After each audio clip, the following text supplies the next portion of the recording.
of these stories and more in the next few minutes. Now, Pope Francis, the head of the Catholic Church, has died aged 88. His death comes a day after he appeared in St. Peter's Square to wish Happy Easter to thousands of worshippers. The Pope, who was the first Latin American leader of the Roman Catholic Church, died at 7:35 local time on Easter Monday. Now, world leaders have been paying tribute to his contagious smile and boundless compassion, with King Charles saying he profoundly touched the lives of so many. He was discharged from hospital last month after 5 weeks of treatment for an infection. Now, Pope Francis's death set in motion the centuries-old process of electing a new pope. Previous popes were buried in three nested coffins made of cypress, lead and oak. Pope Francis had opted for a simple wooden coffin lined with zinc. He has also scrapped the tradition of placing the Pope's body on a raised platform known as catafalque in St. Peter's Basilica for public viewing. Instead, mourners will be invited to pay their respect while his body remains inside a coffin with the lid removed. Now, Francis will also be the first Pope in more than a century to be buried outside of the Vatican. Now, the Catholic Bishops' Conference has described the passing of Pope Francis as a great loss, not just to the Church, but also the world over. President of the Catholic Bishops' Conference, Most Reverend Matthew Jemfi, says although the Pope's death was expected, given his advanced age and the recent health issues, he will be greatly missed. Listen to an interview he had with Noble Crosby Annan. It is sad news because it's a great loss for the Catholic Church in particular and for the whole world, I would say, because many of his teachings, for example, on the environment and on the respect and dignity for the lowly, something that extends to not only Catholics but the entire world. So it's a great loss and very sad news as such. But we must also recognize that nature has its own laws also. And in the past couple of months, we realized that the Pope has not been in the best health. And so for him to pass on was expected. Anyone also die, but that does not dilute the fact that it is bad news and a great loss. I see. Most Reverend, talk to us about some of the Pope's contributions, how he held the church together. What were some of the challenges or the battles he fought that he was able to win? Yeah, every Pope, I believe, is chosen based on the circumstances of the church and the world in which the church exists. Somebody whom the cardinals know will be able to handle the situation. And this Pope came in when there was this so-called clerical abuse, and one of the things he did was to handle such cases, which is strengthen the church to prevent such things from ever occurring. And he did a good job on that. Also, there was the issue of LGBTQ and then their position in the church. And through very, very careful study and resorting to the church's already doctrines and teachings, we started handling this case. And we think it has found its space, if not completely, reasonably, is accommodated, and the teachings are still ongoing. We also have to see that he had a very, very soft heart for the poor, the marginalized, not only in the church, but also in the world. And you had there that interview with Noble Crosby Annan, granted by Most Reverend Charles Matthew Jemfi, who is the president of the Catholic Bishops' Conference. We are joined by Father Andrew Campbell, priest in charge of the Wager Leprosarium. Good afternoon to you, Father. Thank you so much for joining us. Good afternoon. First of all, our condolences to you. Thank you. Thank you. Now, as a Catholic priest, and of course a Catholic yourself who has been associated with the church for decades, how would you expect Catholics around the world to spiritually respond to the passing of Pope Francis? Pope Francis was a great pope. He was a wonderful pope. He was a pope for everybody. People will always remember him. He came down to the level of everybody. He was a pope for the poor, for the needy. He was a pope for everybody. He had time for everybody. He loved children. He loved young people. He was in his element, the World Youth Days. He was in his element going around St. Peter's Square and, holding babies and blessing them. He was just a man for the people. So what I think we learned from this, he's given us a baton to pass on his work, that we must continue where he left off. He loved the poor. We must also love the poor. He loved young people. We must also take care of our young people. He loved the migrants, the refugees, those afflicted by war. We must also do our share in helping all these people. This is what he's passing on to us. And the question we often ask is, how did he do it? How did he do all this? And the answer is, he was a man of prayer, a man who prayed, a man who turned to his heavenly Father and got his strength and his courage through prayer. And this is a legacy. He's passing this on to us, telling us, that if you continue where I've stopped, but be a man and a woman of prayer. He always had his rosary. He always prayed his rosary. Even before he died last week, he went to the Vatican and had his confession before Easter, telling us we should go to confession. We should confess our sins. He always went to St. Mary Major Church in Rome, where he's going to be buried, and he prayed to our Mother Mary, asking her intercession. He was just a wonderful man of prayer, and this is what he's handed on to us, and we must carry this baton and carry on where he stopped. Carry on where he stopped. And I know it's going to be a long process of trying to get a new pope.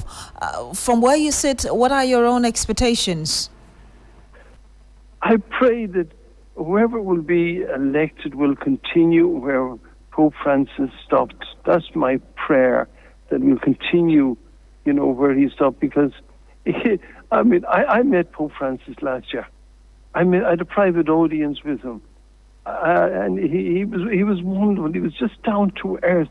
He was just, one of us, just like anybody else. Smile, he said. How old are you, Father? I said, I'm 79. He said, Father, he says, you're a brave man, have courage. He was one of us, and you felt, happy with him. That's the Pope I want, to be able to give us hope, give us courage. He just wrote his autobiography. And the name of the book is Hope, on hope, to give hope. We must give hope to people. Hope. The world is lacking that hope. People are depressed, people are at war, people are hungry. It's awful. But the Pope is always there. Don't give up. Have hope. He told me, Father Campbell, he says, don't give up. Don't give up. Be a brave man, carry on. This is the type of Pope I want. A Pope that will carry on his work of hope, of love for people, of love for the poor and the marginalized. That's how I hope that the church will give us. Indeed. Thank you so much, Father Campbell, for speaking to us. Thank you very much. God bless you. God bless you. And that was Reverend Father Andrew Campbell. He is the priest in charge of the Wager Leprosarium, giving us his thoughts there. Well, the Metropolitan Archbishop of Cape Coast Diocese of the Catholic Church, his most Reverend Gabriel Charles Palmer Bako, said Pope Francis used his leadership to make a global impact. Listen to an interview he had with Thomas Kahn, our Central Regional Correspondent. Well, he's been Pope since 2013, am I right? So about the last 12 years, he has been the leader of the Holy Roman Catholic Church and definitely a world leader in various ways. So if I look back at him, you may be surprised to hear me say that he simplified what it meant to be the Pope. he made it very approachable. He was a pope that one could easily relate with, approach, and have a chat, because he even did not live in the papal palace. He rather moved from there to go and live in the residence of priests, Santa Marta, within the Vatican, so that he would celebrate Mass every morning with the priests, with the bishops, and with the guests. And you had the Gabriel Charles Palmer Bako. He's the Metropolitan Archbishop of Cape Coast Diocese of the Catholic Church. I told you earlier that there have been a lot of reactions coming in from leaders around the world. I brought you that of King Charles.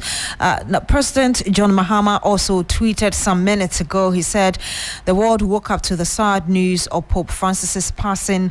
On behalf of my family and the people of Ghana, I extend heartfelt condolences to the Roman Catholic Church and all Catholic faithful in Ghana during this time of profound grief.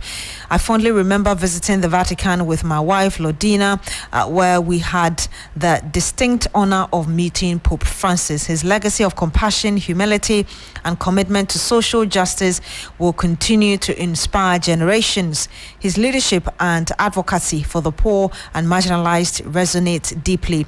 May his soul rest in perfect peace." There's also one coming from the former managing director of the International Monetary Fund and current president of the European Central Bank, Christine Lagarde. And she says, "I'm deeply saddened to hear of the passing of His Holiness Pope Francis. He was a global voice for unity, justice, and human dignity. His wisdom and humility touched lives far beyond faith. My thoughts are with all who grieve his loss." And we'll bring you more later. Some 14 minutes past the hour of 12, and commercial farmers in the northern region who were severely impacted by the 2024 dry spell have accused the government of failing to fulfill its promise to support them. The drought led to significant production losses. The farmers say that despite providing their data to authorities, they're yet to receive any assistance. They're now appealing to the government to intervene. Let's speak to Christopher Marco. He's our man on the ground. Chris, the previous government announced that these affected regions had received support. So why are the farmers still complaining now? Yes, so Beatrice, if you remember somewhere in August 2024, about 60% of farmers in the northern region were hit by a dry spell, and government announced some 8 billion Ghana cedis intervention that it was going to give to these farmers. Now, the commercial farmers in the northern region have indicated that they are yet to receive any support from government owing to that promise. Even though government had met them and indicated that it was going to give them some inputs and other incentives for their farming activities, this is yet to be done. And so they are raising concerns and calling on this government that has taken over the affairs of the country to ensure that they intervene. If not, they will not be able to go into farming this year. We all know that last year an acre of land if you want to plow cost somewhere 200 Ghana to 250 Ghana. But this year it's already around 300, 350 Ghana.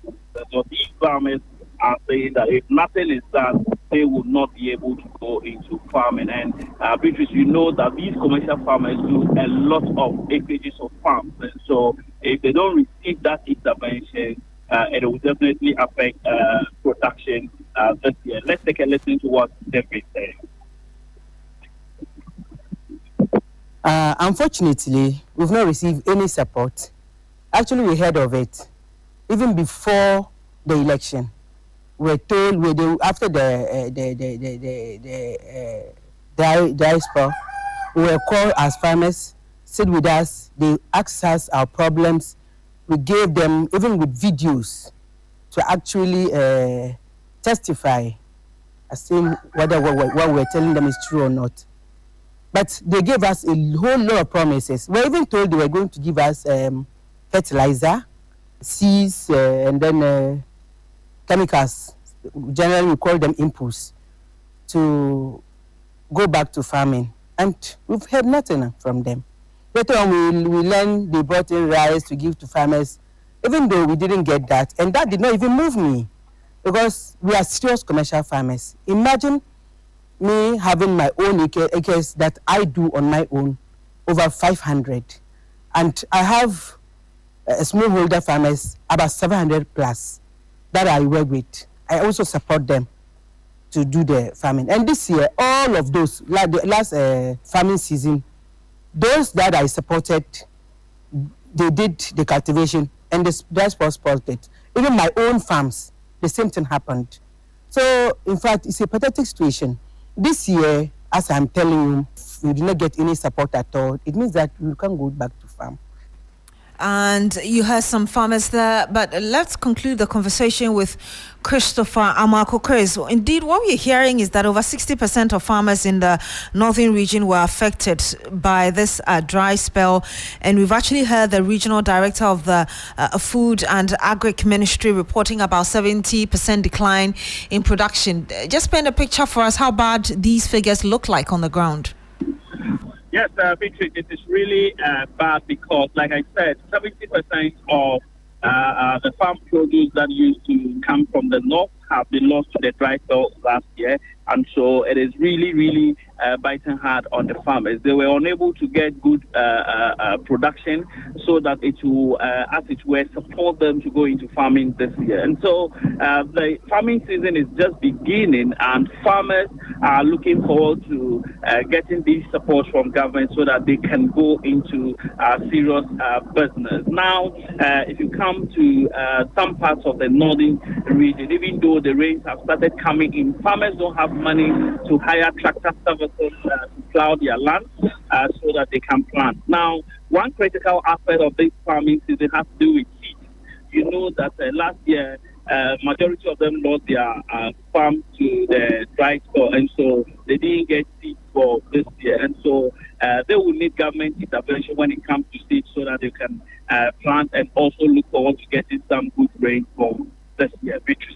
Thank you very much, Christopher Marco. He's our Northern Region correspondent. Now, a former Cocoa Board CEO, Dr. Stephen Opuni, says the cocoa sector performed better under the first tenure of President Mahama compared to the Akufo-Addo era. Speaking after attending Easter Sunday church service at the Doma Babia Neha Emmanuel congregation in the Bono region, Dr. Opuni also accused the former administration of prosecuting him. Cocoa board or the cocoa industry in Ghana during my tenure, it was only 3 years. And then the 8 years of the Akufo-Addo administration. Of course, it is so obvious that you can never compare the achievements with during the first term of His Excellency President John Dramani Mahama in the cocoa industry, and then the 8 years of former President Akufo-Addo. We achieved a lot under former President Mahama. Well, under President Mahama, we achieved a lot under President Mahama during his first term, as far as the cocoa industry is concerned. Now the cocoa board is on its knees. There's a lot of mess that has been created during the 8 years of former President Akufo-Addo. So, and I leave everything for you to judge. You know, compare the youth during our time, and then you compare to what Akufo-Addo left behind. And you had the former Cocoa Board CEO, Dr. Stephen Opuni.